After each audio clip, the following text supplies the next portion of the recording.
Bismillahirrahmanirrahim.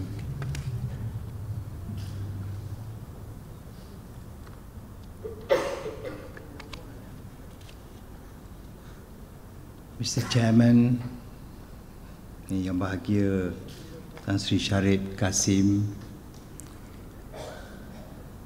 members of the G25, distinguished guests, ladies and gentlemen.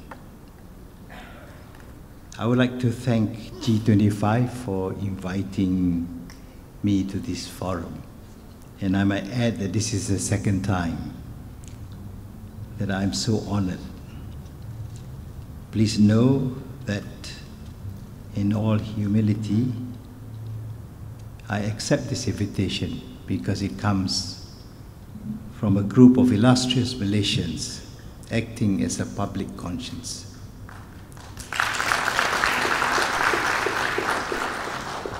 I feel sad that the organizers of this forum had to come here when at short notice the hall meant to be used by G25 for this forum was cancelled. I share the feelings of disappointment of members of the G25 and the organizers for not being able to proceed with the arrangements that was made earlier on. What's happened to academic freedom when people are denied to assemble for an intellectual discussion? Or probably because of my second appearance that you all are denied the use of the hall at PAUM. I don't think we are all subversives. Maybe one or two could be labeled as such.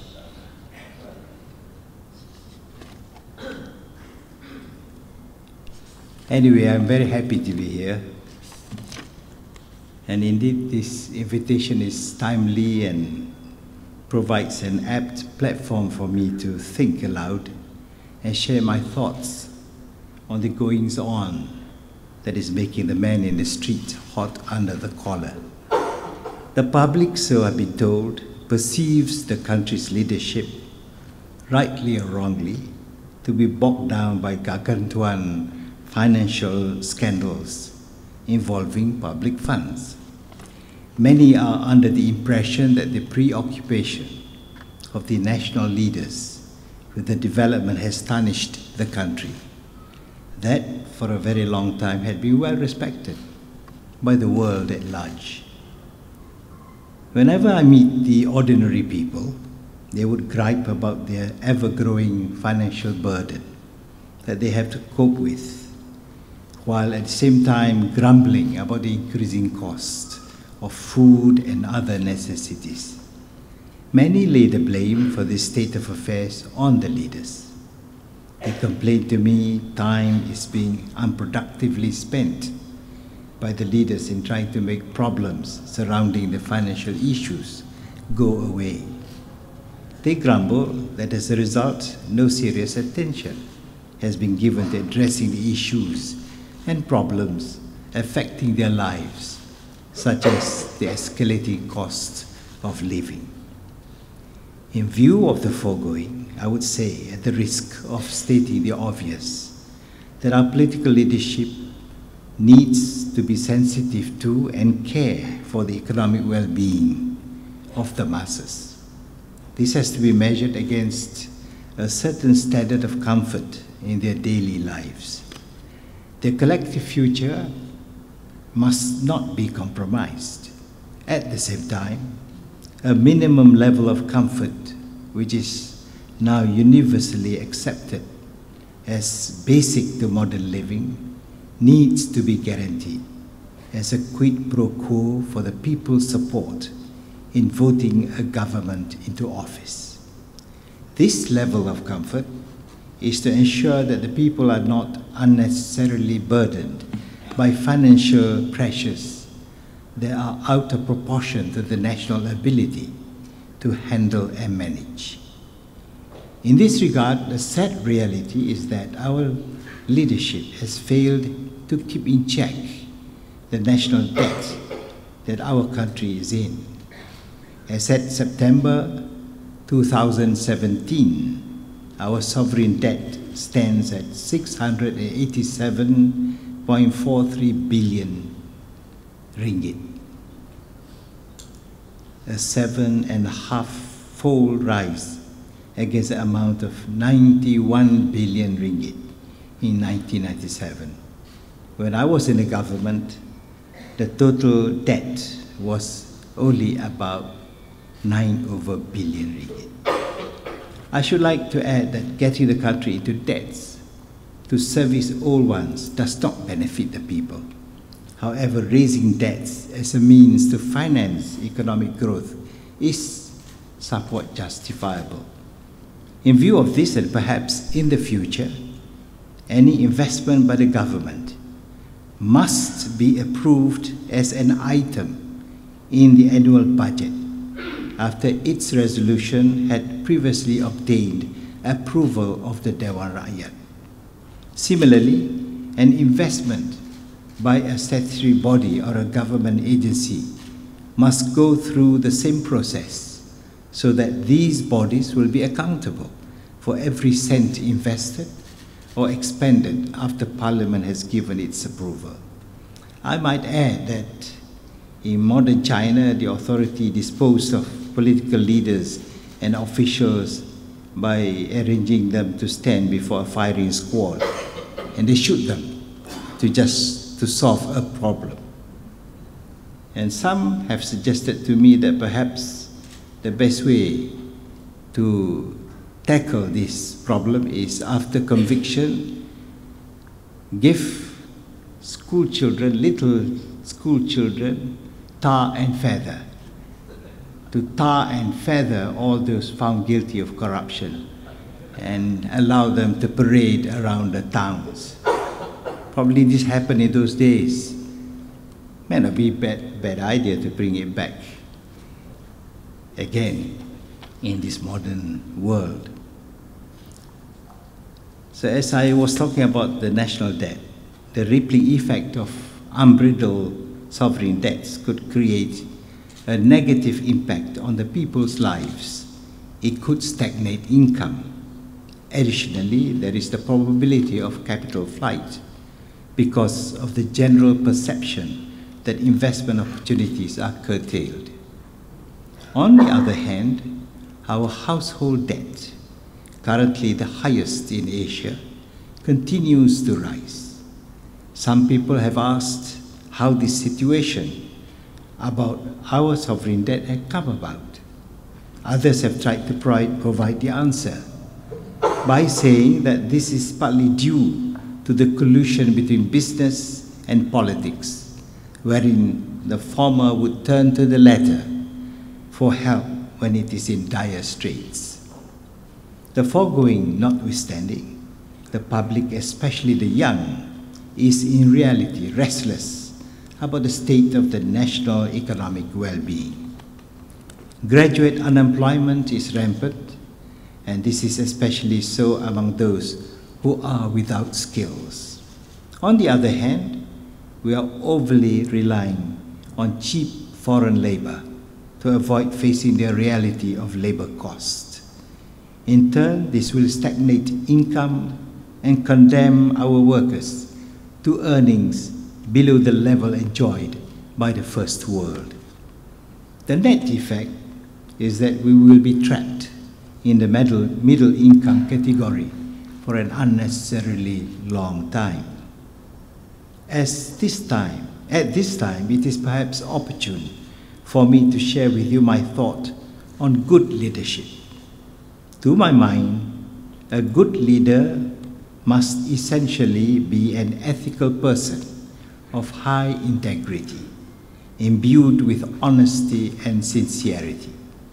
Good leadership dictates that services rendered must always be for the benefit of the people and its followers, and in so rendered must be above self. Such qualities must also be present in the near absolute state. It therefore follows that such a view as, and I quote, "but our leaders are cleaner than those from some other countries," which is not acceptable to us. It should be, and I quote, "our leaders are clean," full stop. The credence of good leadership demands that all leaders in the public and private sectors, including their nominees and trustees, must subject themselves to public scrutiny. This is important because politics and business have a habit of feeding off each other. In our case, this scrutiny and examination should be across the board.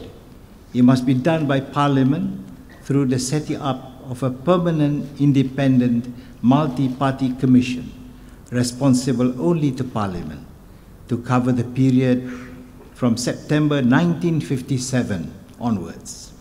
The commission should be given wide powers to investigate and confiscate assets and properties illegally obtained, including those where the transfer of ownership were effected earlier on. Everyone who was vested with executive authority must be subjected to this examination. Personally, I would freely offer and submit myself to this examination. There are two elements governing the right to lead in a constitutional democracy. The first is the physical right. For instance, a political party must win a fairly contested election in order that it may govern a country. Should that election be run on the principle of victory as reflected by being first past the post, then a political grouping without a majority of popular votes but having the majority of elected seats will be on a very sticky wicket. This would amount to a lack of moral right to lead. I would consider moral right as the second element to leadership right. The reality is that this moral right to leadership is more often than not dismissed or not given enough weight in democracies of lesser maturity. Ethical practice guided by integrity, honesty, and sincerity is undoubtedly the determinant of moral right. A morally upright leader would have a strong moral high ground as his leadership base. Conversely, once that high ground is lost, the right to remain in office becomes very, very ticklish. In this age of the ubiquitous social media, this loss of right will be made known and spread around in a swift manner and in no uncertain terms. It should be noted that the masses consider it their right, and rightly so, to have leaders of high morality. It ought to be mentioned that in politics, at least two elements in the practice of constitutional democracy are sacrosanct. Firstly, a democratically adopted constitution cannot be amended willy-nilly. It is a mockery to do so.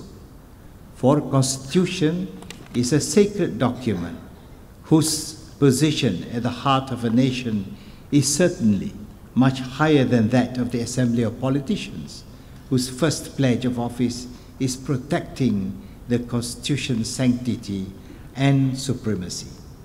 Should an amendment be considered in order, it must be done solely to improve the national quality of life. Amending a constitution to shore up and strengthen the power of an incumbent, first among equals, amounts to no more than an abuse of power. Given that Malaysia is a constitutional democracy, adhering to the supremacy of the Constitution, it is all the more important to ensure that any amendment does not jeopardize that reality. We must acknowledge and accept that supremacy and adhere to it. This could never be overstated, and therefore the inclusion of the supremacy of the Constitution in the Rukun Negara. It bears reminding that our parliamentarians are bound by their oath upon first entering the August House to uphold this supremacy. This must be reflected in their undertakings. By the same token, and bringing this argument to its rightful conclusion, other members of the other two branches of government are bound by their oath of office and must operate within the dictates of the law and rules and regulations. As is the monarch, bound by his oath, which he swears to upon his being installed as the paramount ruler of the country. The second element at the heart of constitutional democracy is that there must never be any interference into the finely balanced separation of powers between the three branches of government, namely the executive, the legislature, and the judiciary, that form the foundation of a constitutional democracy. A student of politics is inclined to think that this is stating the obvious, but we have to, since the separation of powers had once been trampled upon in our case. It is worth noting that the resultant negative impact is still felt to an extent by one particular branch. Perhaps under our system, a law must be enacted to define and determine the separation of powers, and severe penalties imposed on the transgression of this doctrine. Similarly, a law should be enacted to forbid or prohibit authorities to exercise discretionary power independently, as this often could lead to abuses. Such executive decisions or actions could only be exercised upon joint consultation with at least two other peers. Machiavellian leaders would think nothing of dismantling that separation. Such an action would be no more than an act of a political leader who practices one of the other better-known maxims of George Orwell. That is, and I quote, "All animals are equal, but some animals are more equals than others." I close quote. This is merely a means for such a leader to empower himself to browbeat any or all members of the other two branches, if and when he chooses to do so for his selfish reasons. Ladies and gentlemen, being a politician, my speech is delivered from a political perspective. And as a politician, I'm very much aware that the 14th general election is just around the corner. The amount of space given to GE14 in the social media reflects the progress of our political maturity, although discussions are at times partisan. There has been a lot of passionate arguments and discussions about the government of the day, as well as about the strange bedfellows forming the coalition that promises an idealistic end to corruption, cronyism, and nepotism, as well as stopping kleptocracy, should they be given a chance to form the government. Not many are prepared to offer their predictions on the outcome of the forthcoming general elections. People presently close to those in power are optimistic of the outcome, whilst those anxious to get to Putrajaya are readily hopeful of achieving victory and success this time, especially with experienced hands at the helm of their team. I should like to mention that in my discussions and exchanges with friends and acquaintances, not a few have alluded to the possibility of a hung parliament. This would mean that the voters are neither for returning the government of the day to office, nor giving power to the coalition offering the alternative. This would mean that the voters want a non-divisive government, comprising all the political stakeholders to be formed. This, if you will, is essentially a national unity government. In such a scenario as this, where all parties need to come together, the executive branch must be led by a politician acceptable to both sides of the Isle of the Dewan Rakyat. Given the present national economic position, that person needs to be an MP with a proven record. I should add that buying MPs to cross the aisle to create a simple majority as an insult to the voters. If they had wanted a particular party to form the government, they would have voted that party in with at least a simple majority. It is perhaps timely for us to ask the question of where we want our leadership to lead us. Well, I do not think that we have to reinvent the wheel. Rather, we should take a leaf out of the book of our founding Prime Minister.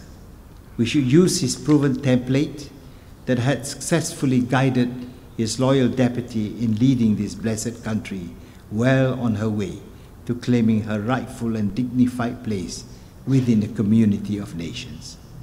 Currently, it is worthwhile noting that a neighboring country or two is well in the process of overtaking us, particularly in economy and education. There is now almost a resigned acceptance of the notion that the economy is being advanced by forces not within our control. It would seem that economic undertakings of any significance are in the main in foreign hands. This brings into focus the possibility of our country being colonized economically. If this were so, it would bring to naught the hard work and effort put in by our fathers of independence. Getting back on the right track demands requisite manpower. The tragedy here is that our education system is in a sorry state and will not be able to meet that demand. I would dare say that our education system has been treated as a political football, much to the detriment of our children and grandchildren. Certainly, an education reform is not out of order. At the same time, we need to seriously think about the drivers of economic and social growth in the years ahead. This is important as we will be addressing the needs of the millennials who are into communications, media, and digital technologies. In this regard, our leaders owe it to the millennials to give artificial intelligence its due importance so as to ensure that they will not be left behind in a post-digital world. There might be those who say that I am stating the obvious. The reality is that at times we do not give enough emphasis to technology, which is important to increase efficiency and productivity. Viewed in this context, giving attention to and maximizing the use of artificial intelligence can only be good for the country and the generations to come. As for me, I can only say that I have had a good innings in Gua Musang. It has been my singular pleasure to serve her constituents this past 45 years. Upon reflection, I am under no doubt that their undivided and loyal support has been a source of inspiration that provided the impetus for me to dedicate my service to King and country.